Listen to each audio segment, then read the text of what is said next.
તો ફાઇનલી મિત્રો આપણી યાત્રામાં હવે આ છેલ્લું મંદિર એક બાકી રહી ગયું હતું, શ્રી મંગલ કલશ, બરોબર છે. તો આ મંદિરનો વિડીયો આપણે બનાવશું. આની પહેલાંના મંદિરનો વિડીયો આપણે નહોતો બનાવ્યો. એનું કારણ હતું કે આપણને ત્યાં આગળ જવાની અનુમતિ હતી નહીં અને આપણને ના પાડી હતી એના કારણે. તો ચાલો હવે આ મંદિરની અંદર જઈએ અને દર્શન કરીએ. અને અહીંયા આગળ રોડનું કામ ચાલુ છે.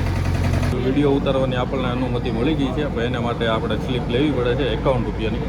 તો આ બ્લોગ ઉતારવાનો ખર્ચો આપણો 51 રૂપિયાનો થશે. લઈ લેવાય. તે દાદરા છે, થોડાક દાદરા ચડીને આપણે ઉપર જતા રહીશું. અહીંયા આપણને સારું લાગ્યું કે આપણને કીધું કે તમારે 51 રૂપિયાની સ્લીપ લેવી પડશે. તો આપણે 51 રૂપિયાની સ્લીપ લઈ લીધી છે. આપણે બહુ ઘણા દૂરથી 1500 કિલોમીટર કાપીને આવ્યો છું અને મને વિડીયો બનાવવાનો ચાન્સ ન મળે તો મને થોડું ઘણું તો દુઃખ થાય ને યાર, કે તમારી લોકો માટે મેં ચાલુ કર્યું છે બ્લોગિંગ, અને એ બ્લોગિંગ હું ન કરી શકું તો એનું કોઈ કારણ નહીં ને. આ ગુફા ટાઈપ રસ્તો છે, આ રીતે આપણે અંદર જવાનું રહેશે. તો ચાલો આપણે જઈએ. આ તમે જોઈ શકો છો કઈ રીતે આ ગુફા છે. આ લાઈટ મૂકેલી છે અને આ ગુફાવાળો આખો રસ્તો છે. અને આપણને એવું લાગે છે કે કાંક ભયરામની અંદર કેમ આપણે આવી ગયા હોય એવી ફિલિંગ મને આવે છે. તોય પણ આપણે ધીમે ધીમે અંદર ચાલતા રહીશું, માથું ભટકાય નહીં એનું તમારે ધ્યાન રાખવું. અને આ કેનાથી આ અવાજ તમે સાંભળી શકતા હશો. આ ગુફા ટાઈપ બનાવેલું છે.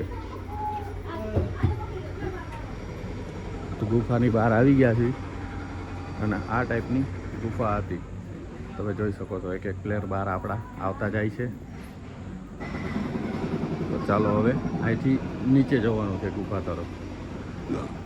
તો આપણે ગુફાની અંદર નીચે તરફ જઈશું. આ બાજુ એરો આપેલો છે પણ બંધ છે, તો એના કારણની હિસાબે આપણે આ બાજુ જવાનું રહેશે. તો ચાલો આપણે અહીંથી ધીમે ધીમે અંદર જઈએ. અને હવે આખું છેલ્લું મંદિર છે આ.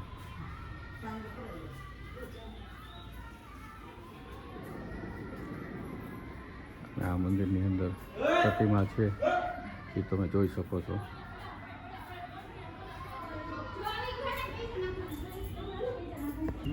અને અહીંયા આગળ પણ તમે દર્શન કરી શકો છો. અહીંયા પંડિતજી બેઠા છે.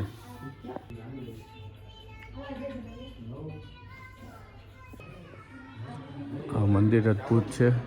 તમે અહીંયા આવો તો અહીંયા વિઝિટ જરૂર કરજો, દર્શન કરજો. તમે આજે આટલા બધા દૂરથી આવતા હોય તો દર્શન કર્યા વગર તમારે ઘરે જવું નહીં.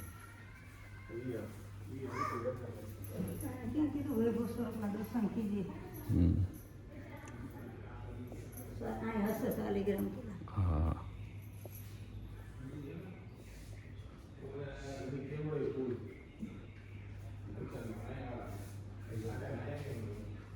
અને આ લખેલું છે એ તમે વાંચી શકો છો. તો તમારે આવવું હોય તો અહીંયાથી એન્ટ્રી કરવા માટેની તમારી ટિકિટ છે 5 રૂપિયા. તો આ રીતે તમે એન્ટર થઈ શકો છો.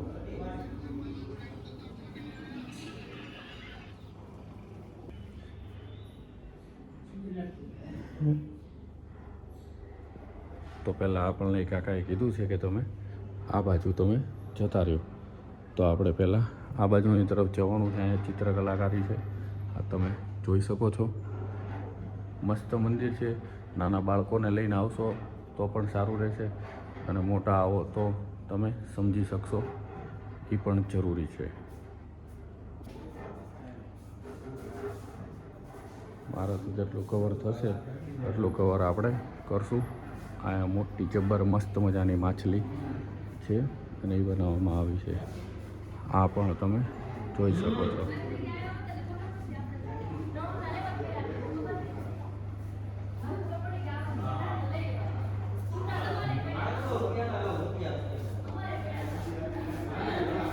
અહીંયા આગળ ધીમું ધીમું નીચે પગ રાખવી આપણે તો વાઇબ્રેટિંગ થાય છે.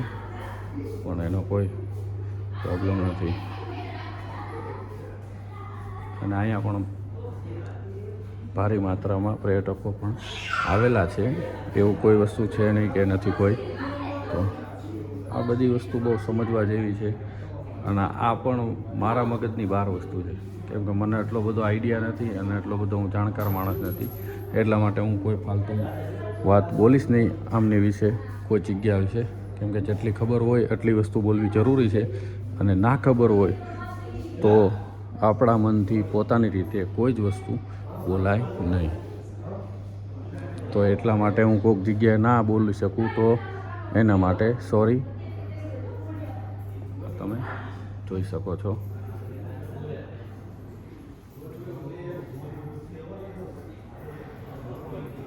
હા તો અને નો તમને સમજમાં આવે તો આ તમે નીચે લખેલું છે એ તમે અહીંયા આવો તો વાંચી શકશો, અથવા તમે આપણા ફોનમાં પણ તમને બતાતું હોય છે એ પણ તમે વાંચીને સમજી શકશો.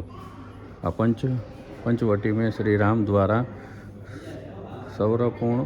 સૌર મૂર્ગ મરીચ કા વધ, આ એ ચિત્ર છે. આ તમે જોઈ શકો છો.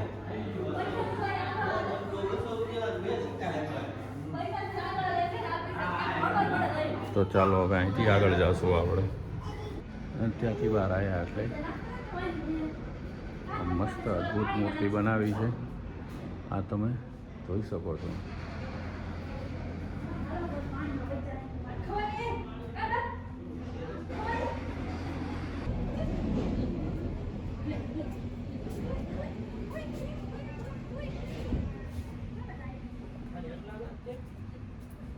આ આવી ગઈ છે બીજી ગુફા.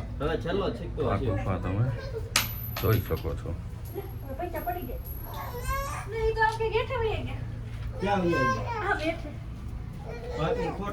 બહાર આવો એટલે આ મંદિર એક જોવા મળશે તમને, અને આ બહારની તરફ જવા માટેનું એક્ઝિટ છે.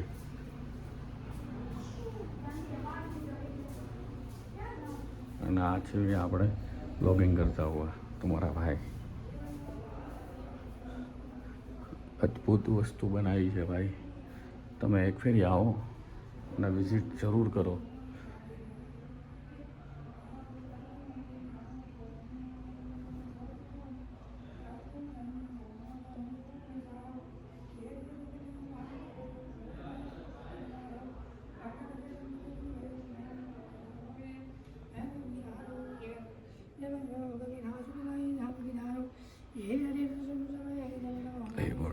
ઓમ નમો ભગવતે વાસુદેવાય નમઃ.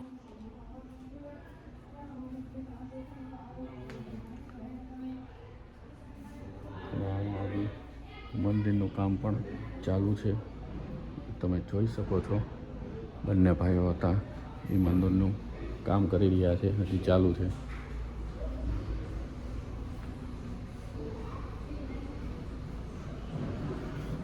જય બજરંગબલી. તો હવે આપણે અહીંયાથી બહારની તરફ જઈશું. તો મિત્રો આ હતું આખું મંદિર, અને એ મંદિરની મેં તમને પરિક્રમા કરાવી દીધી છે, પરંતુ એક આપણે આખો વિડીયો લઈ લીધો છે. તો આ વિડીયો તમને કેવો લાગ્યો તમે કોમેન્ટના માધ્યમથી આપણને જણાવજો. જો નવા હો તો આપણી ચેનલને સબસ્ક્રાઈબ કરજો. બાકી મળીએ નવી જગ્યા નવા લોકેશન સાથે. ત્યાં સુધી સીતારામ.